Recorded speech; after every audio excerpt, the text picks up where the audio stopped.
কিছু মানুষের কারণে আসলে আমাদের মুখ দিয়ে এই কথাটা বের হয়ে যায় যে আমার বাংলাদেশে জন্ম নেওয়াটাই ভুল। হ্যালো গাইস, আসসালামু আলাইকুম, it's me Yasin Arafat Apu and welcome to my new video. আজকে কোনো ব্লগ না, আজকে হলো আমার লাইফ নিয়ে কিছু গুরুত্বপূর্ণ কথা। আসলে এই জিনিসগুলা বলতে হবে, নইলে অনেকেই বুঝবেন না। কিছুদিন আগে হিরো আলম কোনো একটা কারণে মাইর খাইছিল, তখন সে একটা কথা বলছিল যে এই দেশে জন্ম নেওয়াটাই আমার ভুল হয়েছে। এই কথাটা কিন্তু আমরা অনেকেই বলতে গিয়েও পারি না, কারণ আমার নিজের দেশ, আমার নিজের দেশের নামে তো আর আমি বদনাম করতে পারি না। আমি আমার দেশকে ভালোবাসি, কিন্তু আমার দেশের কিছু মানুষের কারণে আসলে আমাদের মুখ দিয়ে এই কথাটা বের হয়ে যায় যে আমার বাংলাদেশে জন্ম নেওয়াটাই ভুল।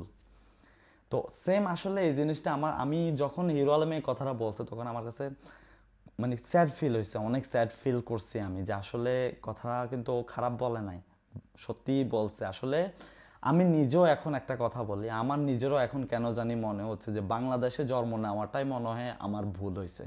কারণ আপনাদের কিছু মানুষের মাইন্ড এত চিপ, এত লেম, মানে আপনারা এত নিচে নামতে পারেন একটা মানুষকে নিচে নামানোর জন্য, সেটা আসলে আপনাদেরকে না দেখলে আমি আসলে বুঝতেই পারতাম না। অন্য কান্ট্রির মানুষদেরকে দেখেন, তারা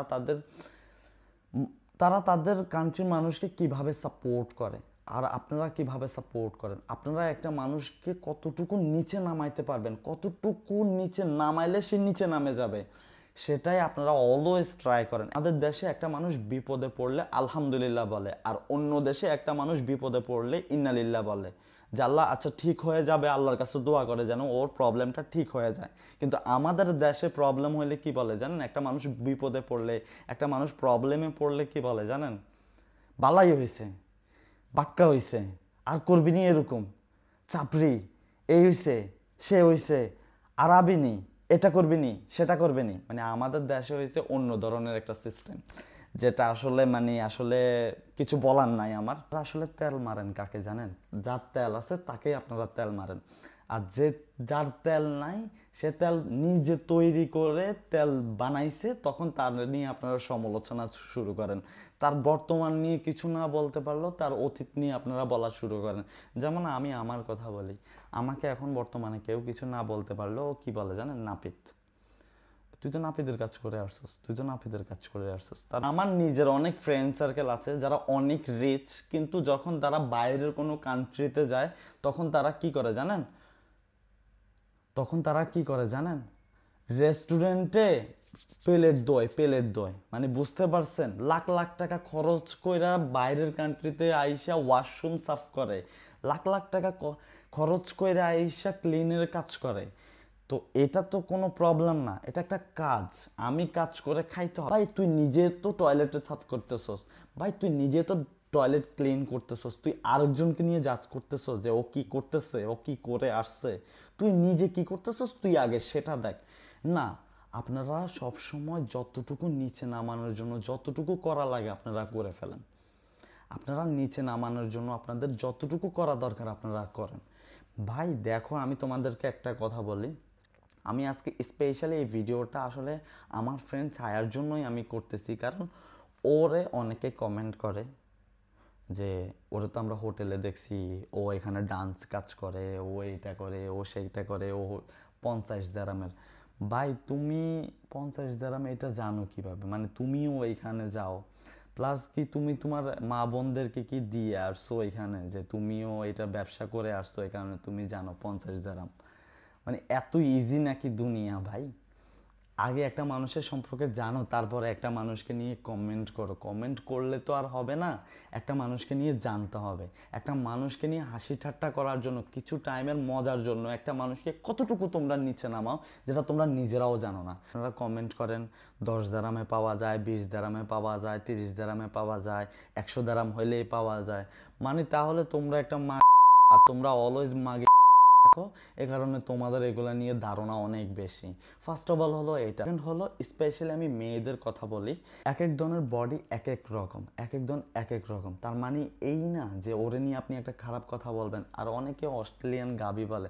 ভাই তোমাদের আম্মুর একটু দেখে আইসো, যে তোমাদের আম্মুর দুধ তোমরা বড় হয়েছে, তাহলে তোমার মারে যদি আরেকজন পোলায় বলে যে অস্ট্রেলিয়ান গাবি, তাহলে তোমার কাছে কি ভালো লাগবে? ভালো তো লাগবে না, তাই না? তুমি একটা মেয়েকে খারাপ কমেন্ট করার আগে, একটা মেয়ের কিছু নিয়ে কথা বলার আগে তুমি তোমার ফ্যামিলি, তোমার বোনের দিকে তাকাও, তোমার মায়ের দিকে তাকাও। তোমার মায়েরও সেম হতে পারতো, তোমার বোনেরও সেম হইতে পারতো। হয়তো তোমার বোনের নাই ছোট ছোট, তোমার মায়ের নাই ছোট ছোট, তার মানে এই না যে তুমি আরেকজন মেয়েকে নিয়ে কথা বলবা। আরেকজন মেয়ের আছে, আরেকটা মেয়ের আছে, তার মানে এই না যে তুমি তার নিয়ে কথা বলবা। তোমার বোনের ছোট, তোমার মায়ের ছোট, এ কারণে তুমি তোমার মায়ের দিকে তাকাইতেছো না, বোনের দিকে তাকাইতেছো না। তুমি তোমার মাকেই চিনতেছো আর তুমি তোমার বোনকে চিনতেছো, ওরা ফেরেশতা আর বাকি সব মেয়েরা এই জিনিসগুলার কারণে আসলে মানে নিজের কাছে লজ্জা লাগে।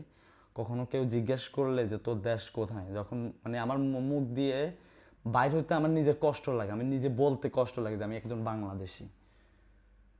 বুঝতে পারছো? তোমরা এতটা চিপ, এতটা লেম, এতটা মানে কি বলবো, তোমরা এতটা ছোট লোক, তোমরা অশিক্ষিত মূর্খ তোমরা।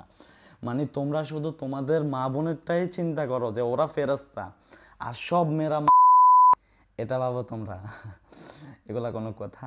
কিছু মানুষ এতটা লেম, এতটা চিপ যে তাদের জন্য, তাদেরকে নিয়ে মানে কথা বলতে, তাদের জন্য এখন নিজের পরিচয় দিতে লজ্জা লাগে যে আমি একজন বাংলাদেশি। একটা কথা বলবো যে কোনো একটা মেয়েকে নিয়ে খারাপ একটা কমেন্ট করার আগে তুই তোর মা আর তোর বোনের দিকে তাকা। সব মেয়েদেরকে এক জায়গায় দাঁড় করাবি না।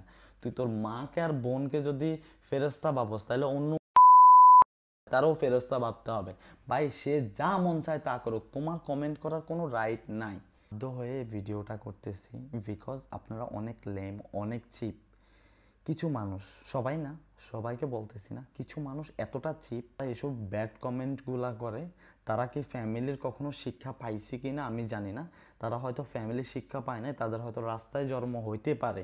তার মানে এই না আপনার রাস্তায় জন্ম, এটা ওকে ফাইন, আমরা মেনে নিলাম আপনার রাস্তায় জন্ম, এ কারণে আপনি ব্যাড কমেন্ট করেন, একটা মেয়ের বডি নিয়ে কথা বলেন। রাস্তায় জন্ম হইতে পারে, আর যদি রাস্তায় জন্ম নাও হয়, আপনার যদি ভালো একটা ফ্যামিলিতে জন্ম হয়, তাহলে আপনি ফ্যামিলি থেকে কখনো শিক্ষা পান নাই। আপনার ফ্যামিলি আপনাকে সঠিক শিক্ষাটা দিতে পারে নাই, যে শিক্ষাটা আপনার জন্য দরকার ছিল ওই শিক্ষাটা আপনি পান নাই। আপনার ফ্যামিলি হয়তো মূর্খ, প্লাস আপনিও মূর্খ, আপনার ফ্যামিলি নিজেই শিক্ষা পায় নাই, কখনো আপনারা কি ভালো শিক্ষা দেবে? কারণে আপনি মানুষকে নিয়ে সমালোচনা করেন, মানুষের ভিডিওতে গিয়ে ব্যাড কমেন্ট করেন, মানুষকে নিয়ে আজে বাজে কথা বলেন, মানুষকে কতটুকু নিচে নামাইতে পারবেন সেটা নিয়ে আপনি চিন্তা করেন। হোক, আমি অনেক কথা বলে ফেলছি, আমার কথা অনেক তিতা লাগছে, আই নো, আমি জানি, কোনো প্রবলেম নাই, ইটস ওকে। ঠিক আছে, সবাই ভালো থাকেন, সুস্থ থাকেন। আজকের ভিডিওটা আমার এই পর্যন্তই।